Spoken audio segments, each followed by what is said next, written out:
let's talk movies. Let's talk movies with Ricky Downs. Yeah, so I want to talk about this because obviously, I did go to film school. So I should probably talk about it. Yeah, there we go. You're like an expert in this now. Yeah, I'm just wondering, there are two, we live in a crazy time of films right now where almost everything seems to be a superhero movie. I was going to say we live in a crazy time where everything's CGI. Oh, so there's that. I don't want to talk about that. Well, I want to talk about that. I do want to talk about that. It's a fascinating thing. Have you seen the new Star Wars trailer? Of course I have. What kind of nerd do you take me for? It was incredible. I want to know your thoughts are on the exhaust ports for the lightsabers. And it gives them the nice hilt. It seems like you're putting a hat on a hat with that. Hey, two hats are better than one. Maybe. I think it looks a little silly. It reminds me a lot of like the double blade, which I thought was... I think that was a bit over the top because there's no functional way for that. Yeah, because it just seems like it's a way to actually cut your fingers off by accident. Yeah, which we got a little more than that with Qui-Gon. Yeah. Yeah. But I will say, you talk about CGI. I will say this: that there's a great. I remember seeing some movie critics saying how already this trailer too much CGI. Have we learned nothing? And then J.J. Abrams was at a celebration, Star Wars celebration. And that little R2-D2 soccer droid comes out. It's a practical effect. It's a real robot. I love it. Yeah, he came awesome. Out, and there was a really great.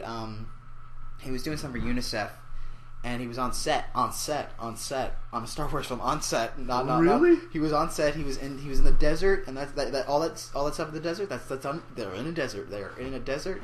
Now that is awesome. They're filming. That in is desert. exactly what we need. And they're filming in a desert, and as he was saying, he was talking about UNICEF, like, "Hi, we're doing this Force for Change." No worries. No, always desert. We're doing this, we're doing this charity drive, and you can help out, and if it's going to a very good cause, and you might even have the opportunity to be in the new Star Wars film as a cameo.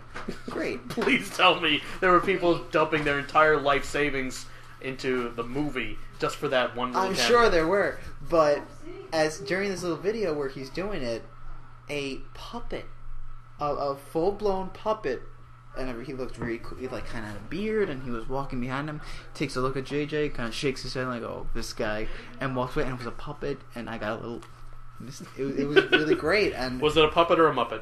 It wasn't a Muppet, but it was a puppet. Muppet puppet? A Muppet puppet, yeah. And so I think we might be... which I'm sure it will make a lot of money, because there's no way it's not going to make a lot of money. But...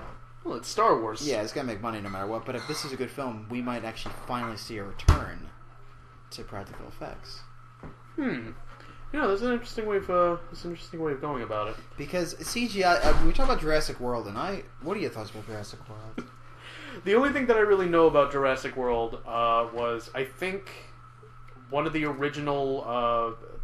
plot summaries was that it was going to be hybrids. Human dinosaur hybrids. Have you seen those concepts? It's terrifying. Exactly my point. And you know what? I was actually talking about this with someone yesterday. That's the interesting thing about it. It was originally going to be human dinosaur hybrids, but the reason that it would be terrifying is not because of how it would look, was because humans can plan and think and strategize.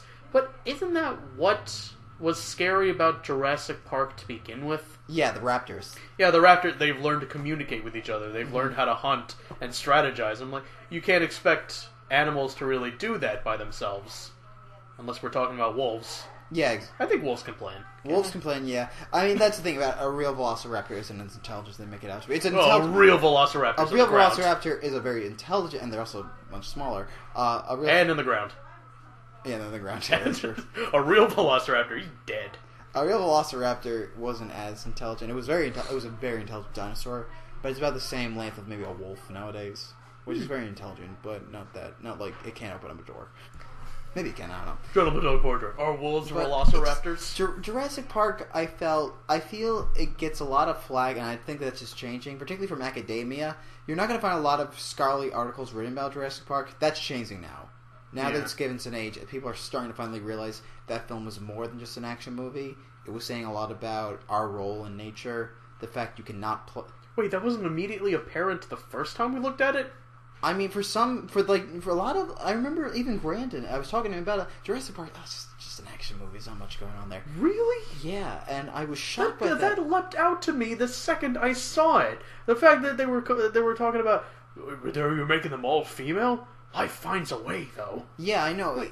Yeah, it does. Exactly, and I think actually my favorite scene in that movie, not dinosaurs. It's the scene where they're at the dinner and they're all just discussing the issues around Jurassic Park. Do you know what I'm talking about? Yeah. Goldblum is, it's like, you're padding, you're selling it. You want to sell it. I love that scene. Yeah. Another scene I love is it was very poignant. And another scene I love is when Hammond, he's eating the ice cream and how he said he wanted to create something real with this place. He's talking about like how he had the flea circus, but it was just motorized. Mm-hmm. And it was an illusion. And the fact of the matter is that he wanted to create this place, but the illusion was that they had control over it. Mm-hmm. And I think, I'm looking at these new trailers, I don't know, and we easily could. I don't know if we're going to be able to have those same discussions of our role in nature, or, doing something with the best of intentions, no matter how good they might be, the worst can still happen. Yeah. I don't know if we can have these discussions with this movie because it seems so action driven. Like the scenes seem kind of. Well, I'm actually kind of I'm anticipating something like that to begin with. From this movie. I want them to have that discussion because the park's open now. Yeah, the park's open. What other movie are we going to be able to do that with? I think we attempted to do that with The Day After Tomorrow, and I think that was just like glossed over. Yeah, I mean, were there any long-term effects from that movie? No, that movie kind of just went and gone. Yeah. Jurassic Park people talk about it to this day though, like the issues raised in it. I think, though, I heard that there is going to be discussion, and if they do this right, I like it. I do say there's way too much CGI in it, and it looks terrible. I think the effects look pretty bad in it, from what I've seen. But that's the climate that we have to go with movies now. Like, CGI, it's easy, it gets the effect in. I mean, it's not, I won't say it's easy, because I've done computer animation. It is one of the hardest things you'll ever do, but it is much cheaper, and it's I think the studios think it's easier. I mean, I'm not gonna listen. I as an animator, I can't like. I mean, okay. Let me phrase it to you this way. What would be easier? Getting someone to create pictures of human dinosaur hybrids, or getting a functional costume / robot to do that. No, I agree with you there. But yeah, so at least with the computer animation, you can get it to do what you want. Exactly. Yeah. Otherwise, with costumes, it's like, I can tell that's fake. Exactly, yeah. But you can kind of tell it's fake with CG. But of course you can. With Jurassic World, I gotta tell you, my fiance is terrible with that. She's like, "That's fake." Of course it is. It's a movie. With CGI, though, there is a very interesting thing that Jurassic World I heard about. They want to discuss this, that they actually want to make it a commentary on CGI in movies. Ooh. In a sense that Jurassic Park is now open. And what was once thrilling, seeing a T-Rex in front of you, now a kid's on his iPhone. Let me just take the picture of him. Like, the thrill factor is gone, much like how nowadays in movies, there's no more thrill factor. God, that is... And if they go that route, I want to see this movie. That is... You know what? Yes. And it might just be like a minute detail, but even then, it's like, you could conceivably see that happening now. I agree. Have you ever been to Universal Studios? I have, yes. Have you seen how they have like in the actual theme park itself, like live robotic dinosaur exhibits? I have. I've seen a few of those. Yeah, the Triceratops. Yeah, I've seen that. Yeah. Did anyone really seem impressed by that? I don't think so. Yeah, well, but I mean, I think it is kind of impressing actually. I think I think it's impressive that they made it. Yes, I agree. I don't think like the imagination that I have like to conceive it is like, well, it's there. It's kind of what you're expecting. I agree. And I actually just saw the Avengers 2 yesterday. I saw the Avengers like the day after it came out.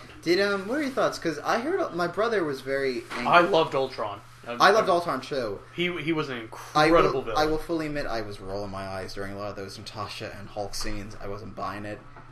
But I will say, I don't think... some people said the character's been bastardized. And, which character? This Black Widow particularly has been... I don't agree. I think her arc is still primarily the fact she's trying to come to grips with being once a very bad person, now trying to be a good person. and I feel that... You know what I really can't stand for? Well, you know what? Before I even get into that, I think that arc was kind of necessary. You know what I mean? Because like the Hulk in the first movie, it was like Bruce Banner overall was like, well, I know this monster is inside of me, and I don't really want to bring him out. And then he just kind of like reveals at the end of Avengers 1, he's always been inside of you, and you can just like command him because he's always angry. Yeah. So, but you also know he's like a basically unstoppable force, and how do you stop that? And you gotta like you gotta get something that the Hulk could like be calmed down by. And that was the whole thing with the lullaby. Yeah, I agree. Yeah. I thought James Spader killed it as Ultron. That's what he is going to go down as one of the best comic book villains. I love it, really, I do. He was fantastic. Yeah. I felt everything with Stark was interesting. I mean, I was a little confused at first because I thought he retired, and I guess this is a means for his to keep that retirement in play. Maybe. I mean, I'm not. Well, my gripe with it is that I know how Ultron was actually supposed to be made, and they're kind of going ass backwards with this movie, and that's because Hank Pym was supposed to create Ultron. Yeah. And I don't even know if they're going to put him in the third movie. I don't know, because they're going to bring him out in Ant-Man. Yeah. And any Marvel movie that they put out from here until the next Avengers movie is going to be fair game for them to throw in. I think that's why I was half-heartedly expecting Spider-Man to show up. Mm-hmm. But he didn't. The one I was thinking was... But he's also a founding Avenger, Ant-Man. Yeah, I mean, I don't know comic books that well. I will say this, though. I felt... I do think the Marvel films are very good. I know that people say, oh, there's way too much superhero movies.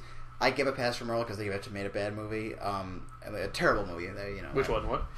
Marvel is yet to make a really terrible film. I mean, like, Man of Steel is a terrible film. Yeah. Dark Knight Rises I had a lot of gripes with it. You know what? Now that I think about it, we all loved The Dark Knight. We all loved The Dark Knight Rises. And now that we've given time for it to mature, it's just kind of like revealing on how many flaws there were with it. Oh wait, both of them? You think? Yeah. The whole trilogy. Yeah, because even then I wasn't that. Well, I mean, I thought Heath Ledger was amazing. Yeah. Oh, well, no doubt about that. But I think there was like some storytelling elements. Yeah, I think the ending is still BS. Yeah, Dark Knight. The Dark Knight. We can talk about the Dark Knight. The ending's BS. My friend pointed this out. The Joker invades that party, throws Rachel out the window. Batman catches her, and that's the end of the scene. He's still at the party. Yeah. I can't even with that. But back to the Avengers. You know what I really can't stand for? Everyone craps all over Hawkeye. Yeah, I thought Hawkeye was pretty interesting in this film. I liked it a lot. Yeah. Well, I think they crap on him as a superhero. You know what I mean? Like, public opinion is like, ooh, Hawkeye's the worst. And here I am thinking, hold on a sec. What the balls you must have to go into battle with people that can shoot lasers out of their hands, throw a shield, and like have super strength, basically be indestructible, and to go into that with a bow and arrow and be like multifaceted with that, I think that puts him a league above Black Widow, honestly.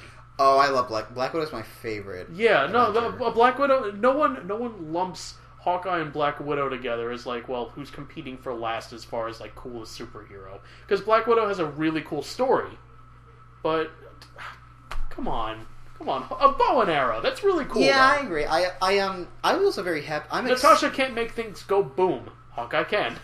True. And that is. Although, not to give too much away with the Ultron movie, the fight with all of them like defending the pillar. Like, I don't know how often you've handled a bow and arrow. I haven't. But that is ridiculously hard to do at close range. Yeah, I will say this though. I thought Captain America 2, one of the best superhero movies ever made. I mean, the commentary in the NSA. Oh, more of that, please. Yeah, please. Oh my god. I wish people cared more about that. I want everyone. If there's one video that I want everyone to see, I want everyone to see John Oliver interviewing Edward Snowden, because he accurately described what the NSA is doing by using dick pics as an example. Because that's what people care about. I don't want the government having pictures of a dick. And then Snowden was there saying, they have it. Okay. If you've taken a picture, they have it. I don't think anyone's going to take it. Yeah. Yeah, well, John Oliver, actually, he might be the, he's starting to come out. I mean, Stewart's old, and he's kind of, playing about. John Oliver, though, that's where people love. Yep. I mean, Last Minute Tonight, I've heard, is possibly the best news program out there right now. Yeah. Well, Jon Stewart right now is kind of like on his farewell circuit, and he's trying to ease people into the new host that's taking over, which it's not going all that well. Yeah. I don't think because you can't force people to appreciate that. You can't do it. I mean, Larry Wilmore, I think, just does the Daily Show, but later in the day. It's not like Colbert, where it's a whole different spiel. The Nightly Show. The Nightly Show, yeah. I don't think people are taking the Larry Wilmore that much either. You know what I mean? I don't think so either, but I mean, it's nice just to see Larry Wilmore. Very true. He's a good guy. Yeah, I think the root of the problem is I think people just want more Stephen Colbert and Jon Stewart, and they're not going to get that. I think they had. I think there was a very comfortable. It was a comfortable night spot. Yeah, it was. And late night's changing entirely now. And Letterman just had his last show. Yep. I don't know. How do you feel about Fallon and Kimmel? I didn't Jimmy mind Fallon, them. I didn't mind them. I was just like indifferent to them. Then I saw a very interesting article written about Jimmy Fallon, saying how he's the prom king of comedy, in which we elected this guy and he just kind of peed all over the art form, and that's a bit extreme. But essentially, what he's saying is that this person was saying, I'm tired of seeing celebrity cameos. I'm tired of these stupid pranks. I'm tired of these stupid games, and I'm really tired of these lip syncs. Get us some real, actual comedy. Say something. Yeah. The way he said it's essentially Jimmy Fallon's just fun fluff. Okay, well, I know I have friends that have told me they've gone to see Jimmy Kimmel, not Jimmy Fallon, practicing and rehearsing his stuff, and he puts a lot of effort into it. But it's not stuff that like interests me. You know what I mean? It's very safe stuff. It's very crowd pleasing stuff, but it's nothing that's very, well thought out. I mean, I'm sure Jimmy Fallon seems to be an incredibly nice person. I'm sure he's very nice. I'm sure he knows everybody's kids' names in this crew. Yeah. I don't think. I mean, it's not me. It's not for me. I don't think is he saying. What is he saying with? He's not. Well, he's there to entertain, which I think is what his show is all about. Yeah, exactly. That's the thing. Like, it's just there to make people. You can't hate Fallon, but that's always been the case. It's just there to entertain. Yeah. Well, I think we've gotten used to the idea of like witty satires. It's like, okay, you're entertained, but there's a message behind this. Did you get it? But there is one thing that always stuck out with me about Fallon. And it's his tendency to like break and enjoy what he's doing along with the audience. And when I see a comedian, though, I go to see him laugh. Exactly, that's what I'm getting at. And you know what? Did you see the SNL 40th? Yeah, I did. Yeah, okay. There was a funny bit with him, like, but that's when you break. Yeah, exactly. Andy Samberg and Adam Sandler just go, and here's another one of Fallon. Yeah, and here's another one with Fallon. I was like, wow, he really broke a lot. And I remember... That's his shtick, though. Yeah, that's his shtick. Like, he can't hold his own for the entire act. Yeah. He just has to, like... He breaks in between. Like, I think that's why we haven't really seen him, like, acting. We've seen him entertaining on the show. I don't think we've seen him acting, really. I agree. I mean, and Kimmel, too, I think, Kimmel has just been, like, very vanilla for me. He hasn't really appealed to me at all. And I know there's some history with him, with the Man Show, but I think some people are under the impression that he shouldn't have been the one that got his own he should not have been the one to get his late night spot. Right. I think I mean, and again, I know sometimes you just need a show to like, I am exhausted, I just want to laugh. And that's where whose Fallon audience is. Yeah. It's the everyday person who's working a 9-to-5 job, they got to put the kids to bed. By the time that you realize it's 11 o'clock, right, what's on? Yeah, exactly. And, Jimmy Fallon. Oh, he's on SNL. He's probably funny. And then, like, you have some fun stuff. So, like, you have some, it fits a place. Like, sometimes you just need some... At least with The Daily Show, it was like, okay, you're having fun with this and you're really laughing and it's very poignant stuff, but you're also learning something about the world. Yeah. Yeah, and we've gotten very content with that. Yeah, and I think so, and that's why I think a lot of younger people like it, because the world's our oyster, really. But when you get older, you're exhausted by that point. Life's kind of beating you down. I just want to laugh, and that's where Fallon is. And unfortunately, it is not good for the art form. It's not, and you could argue, yes, it's making people dumber, and do people know what they want? It's that type of thing. Yeah. And these are loaded questions. I mean, people are going to be asking the question for the longest time. Oh, the longest. Yeah. But I will say this: I love Craig Ferguson from the little I've seen of him. Yeah. I think he's very good. And you want to talk about stand-up, I guess. Well, let's talk about stand-up because I'm in the camp of I love Louis C.K. Oh, I love. I've been binging Louis on Netflix for the last few weeks. Great. It's great. It's incredible. I love Louis. Because he has like the right things to say. Did you watch when he hosted SNL recently? No, I didn't. I just put that on with Hulu, and I'm like, wow, I can understand why people were like really iffy on this. But he explained it in a good way because he brought up racism, and like there's like a very light kind of racism, but it's not one that. It's not the Avenue Q kind that you would think about, Not the one like everyone's a little bit racist. Yeah, who cares? Yeah, actually, who cares? yeah, let's care actually. But this one's just kind of like, oh well, it's racist in the very technical sense, but it's not like offensive. It's like one of the examples that he brought up was like, oh, you walk into a pizza shop and you see 4 black women operating it, and you're like, oh. Not like, it's going to be a bad product. It's like, oh, you don't see that. You don't expect that. Yeah. You know what I mean? I think, and you know what? I'm glad that he had the balls to discuss it. I'm glad that he had the balls to actually talk about it because that kind of content will get you crucified under the wrong audience. I agree, yeah. Yeah, that could have sunk his career. I'm glad it didn't. No, I agree. I like it when, that's one thing about Louis. I think Louis is fun. He has a good balance where he's entertaining enough, but also like kind of he discusses the issues. Yeah. Same thing. I mean, Carlin. I don't know if you know George Carlin very well. I do know George Carlin. George Carlin, on the other hand, was. I mean, in the earlier days, I think he played like half and half, but towards the end, it was just him rant and raving, and I love the rants and raves. They are incredible. They're like. He didn't have anything to lose at that point. Yeah, I agree. Yeah, he went under the model of I've gotten my following and now I'm going to let it rip. Yeah, and I love hearing him rip, but it does become a bit. Same thing with Bill Hicks too. It kind of just became a little unhinged. Unhinged, I agree. But I think his last special is really great. The one where he's just, yeah, I hate kids. Yeah, that's my favorite one. Because I mean, you could be honest with it, but as long as you explain it well, I think you can get people on board with it. But then again, I also do like other comedians who don't really have any, who maybe don't, who it's more about like the energy, like Eddie Murphy. I love Eddie Murphy. Let's not with Eddie Murphy. Let's not. Oh, I love. What has he even been up to these days? Shrek. Really? Yeah, I mean, it's sad, but I like Eddie Murphy. But then again, I think he had his time, and now it's. Raw and Delirious are great bits, but great specials. My favorite comedian is Robin Williams because I think he balances that. Very true. Have you ever seen Weapons of Self-Destruction? Yes, I have. That is one of my favorite. That might be my favorite stand-up special of all time. You know what might be an unpopular opinion? I don't really care for Jim Gaffigan. I do this thing at work, which I don't know if I'm like.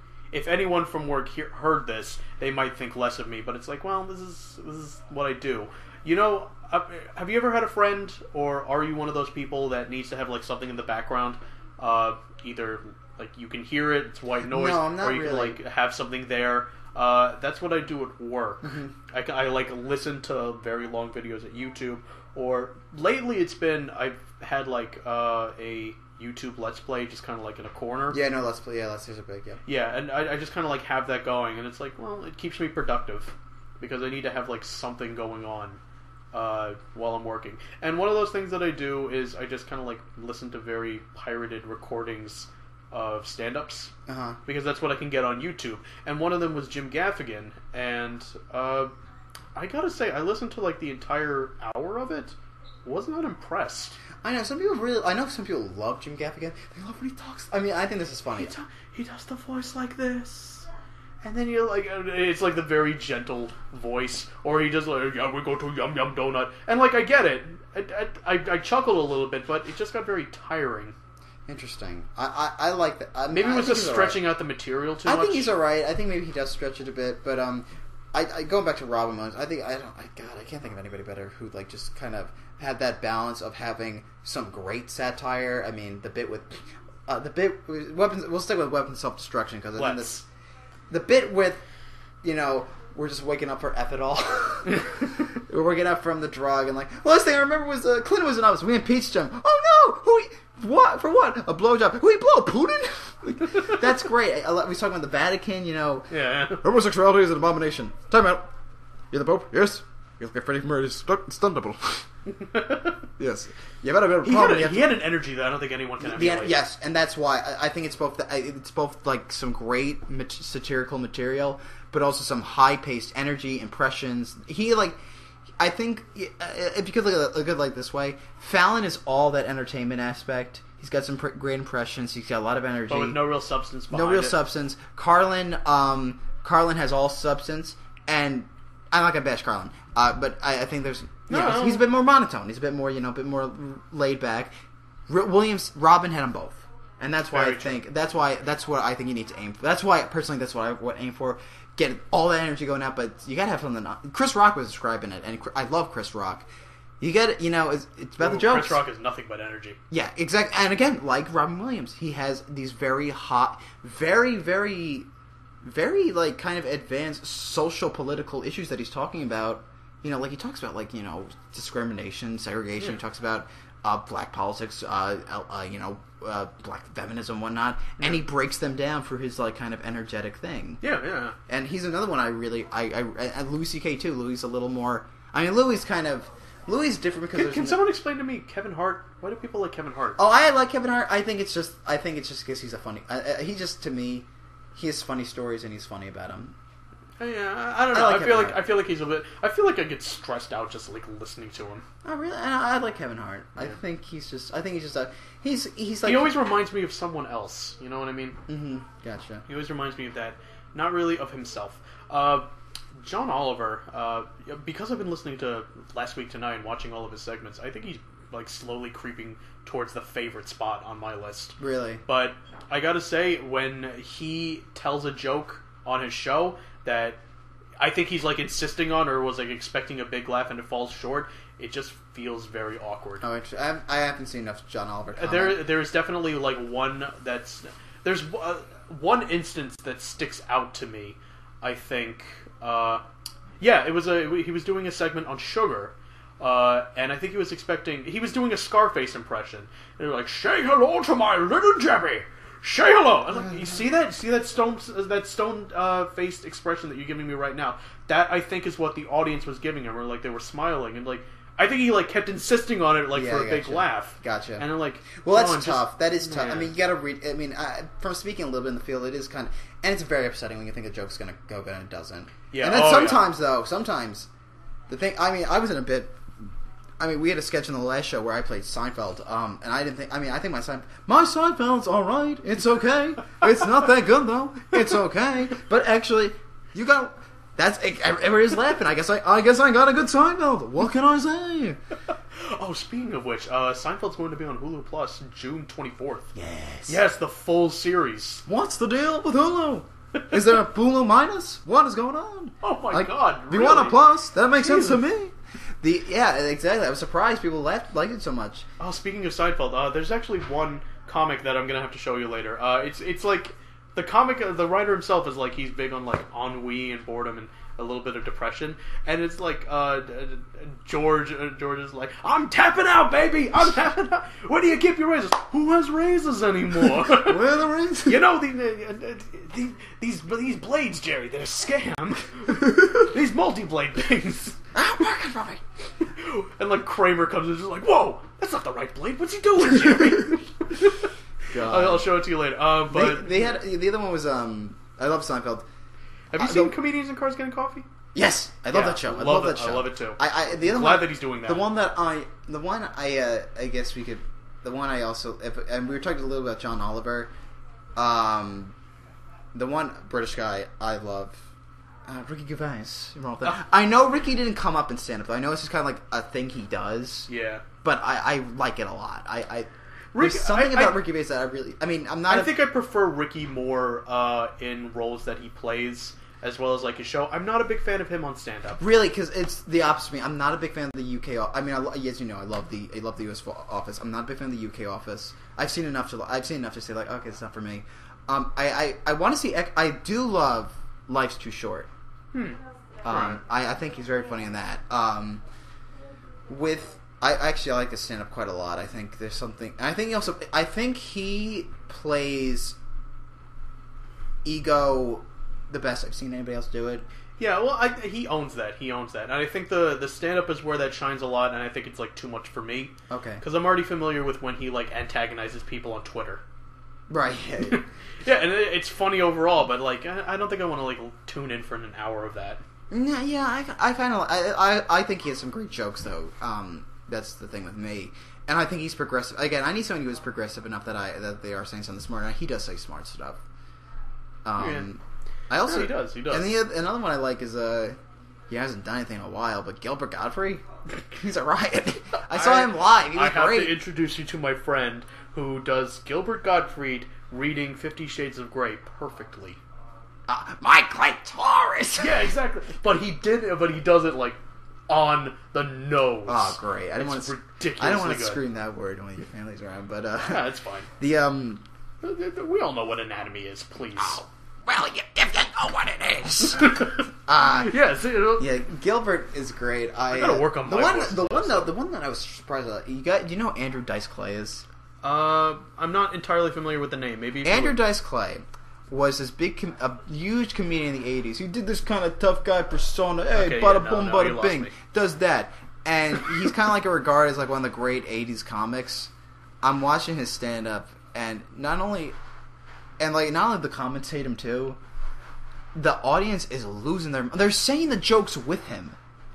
Yeah. It's one of the weird. He does this bit where he's like doing these dirty nursery rhymes with like like hickory dickory dock, suck my. Yeah. And like they're saying it with him, and they're losing their minds. You're like, they're shaking their fists in the air. Yeah, that's like, when you become a rock star, not so much a comedian. Yeah, and I'm watching. It's like that's not that funny. And to begin with, that's not even that funny. And it's why I like. Why are they talking with him? Yeah, they know the joke. So what? Yeah. Yeah. That's why when I was like in my teens, I loved Stephen Lynch. He was a musical comedian, but that's when I saw him do his stuff live. It's like, oh well, I already know the songs. There's nothing else for me to do here. Yeah, there's no real way for me to enjoy him live if I already know his stuff. Mm-hmm. So that's Well, that's an interesting bit you bring up because I really suggest watching this. There's a great HBO special with HBO special, yeah, Talking Funny. It's with Seinfeld, Gervais, Louis C.K. and Chris Rock, and they're talking. Yes, I'm aware of that. Yeah, there we go. It's a great special, and they talk about that aspect. If you're going to see a comedian live, do you want to see the greatest hits or you want to see the new stuff? Always the new stuff. Interesting, because Seinfeld, on the other side, like, no, you want to see the stuff you know. You want to see the stuff that you know works. And then the consensus was made is kind of like more, it's half and half. Mm. And like Chris Rock saying, it depends on what mood he's in.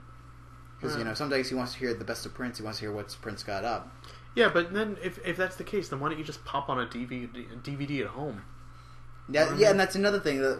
I mean, I know that I would always try to do a new set when I did stuff at Emerson.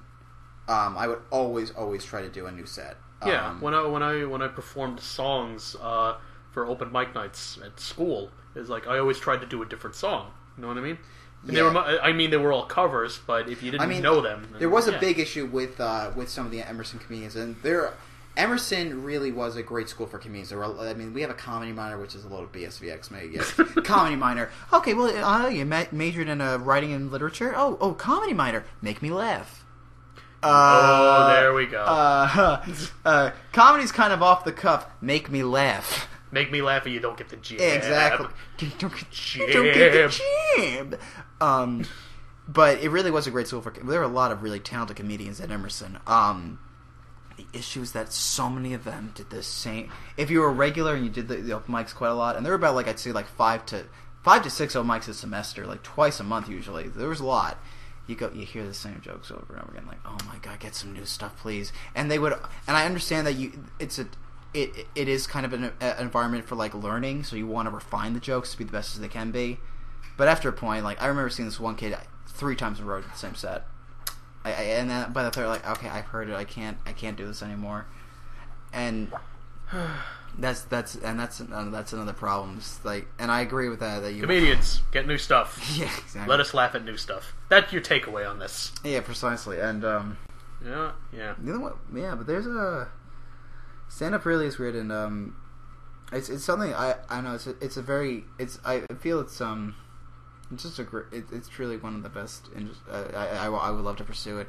With that said, though, it is very guy dominated. Let's be honest. Yeah. Well, Are there any girl comedians you like? Because I will be honest. I would be if I knew any. I would just be. I do know of some, but there's so little. Unfortunately, it's kind of hard. Yeah. Well, because I think the ones that I've seen, the ones maybe like on Comedy Central Presents. They have definitely. I think they've kept it to like you know what I'm saying, women.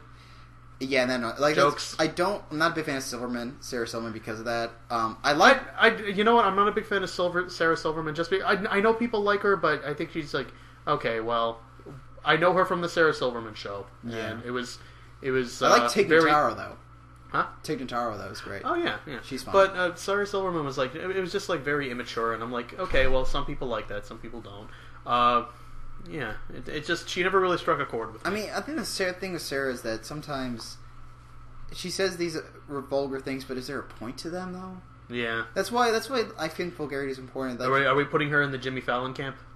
I don't know about that, but you know, she says things that are funny, but is there a point? Yeah, well, no, but Jimmy, like it's fine to say these kind of when you do a joke that I think nowadays when you're doing a joke that might be deemed racist or offensive or anti-Semitic or whatever, there needs to be some underlying like message that you have with that. What are you trying to say about the condition, or are you trying to bring a point to that? Like that's why I think. Oh yeah, that was another thing with Louis C.K. on the. That's why SNL I think opening. Louis works. Louis does say these jokes that could be deemed racist, but the angle that he takes on them. I think he basically said like, okay, well, Israel and Palestine, it's not a new thing. They've been fighting forever. Yeah, like, no one cares. I don't know about that. No, I think that was like the point of it. I'm like, you know what? He's actually kind of right. I don't think anyone's really going to solve it. Yeah, well, yeah. I think lately Obama's even said there's no deal in sight. Yeah, I don't know. You know what? Yeah, that's one. I even like plead the fifth when that like was going down this summer. Like, listen, I don't know enough to talk about it. Like I said, public and Facebook. Listen, it's very true. I don't. There's so few people. So many people that would say I have an opinion about it, but so few that can say I know everything about it, and I can make an informed decision about this. I know, and like one person's like, well, like this is not the moral correct thing to do. This can be learned by reading. It depends what you're reading and how much much free time. And do you have like maybe a month to spare? Yeah, exactly. Because you're gonna get it's like a full-time job to be like to be informed about it. Yeah. Yeah. And it's not only that, but I also my issue is that I am a white American Catholic. The last thing these people need to hear right now is my opinion. Very true. You need to. I mean, I understand. Like, is it morally right to plead the fifth when it doesn't concern you? Because there's a whole like if you are silent, you're on the side of the oppressor. But then again, it's that depends on who you're talking with. Yeah. Are you? I think that's the major takeaway we can say on this. It depends. Yeah, exactly. Depends on the audience. Depends on the person. And that's yeah. Ricky, thanks for coming on the show. Thank you very much, Dean. Good stuff. I appreciate this very much. All right. Yeah, if you're totally. back on, I'll gladly come. All right, then. Well, see y'all when we see y'all. Good stuff.